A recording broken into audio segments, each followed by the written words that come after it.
महिला एसटी खाली जाण्यापासून बचावली, सीसीटीव्हीत कैद झाला थरारक प्रसंग।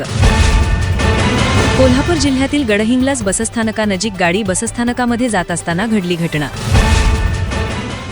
कोल्हापूर जिल्ह्यातील गडहिंग्लज बसस्थानकानजीक गाडी बसस्थानकामध्ये जात असताना डाव्या बाजूला असलेली महिला चालकाला दिसली नसल्याने तिला एसटीचा जोरात धक्का बसून ती चाकाखाली आली। सुदैवाने सदर महिला एसटी खाली सापडली नाही, मात्र ती गंभीररित्या जखमी झाली। हा सगळा प्रकार सीसीटीव्हीमध्ये कैद झाला असून अंगावर शहारे येण्यासारखा प्रसंग। गडहिंग्लज शहरातील सविता बिलावर या कामानिमित्त बसस्थानकाकडे जात असताना त्याच दरम्यान आलेल्या एसटीने त्यांना डाव्या बाजूला धडक दिली। चालकालाही सदर महिला समोर आल्याचे लक्षात न आल्याने तिला एसटीची धडक बसली। ही महिला चाकाखाली जाण्यापासून थोडक्यात बचावली। चालकानेही प्रसंगावधान राखून ब्रेक दाबला। एसटीच्या धक्क्याने मात्र महिलेच्या मणक्याला दुखापत झाली असून तिला उपचारासाठी दाखल करण्यात आले आहे।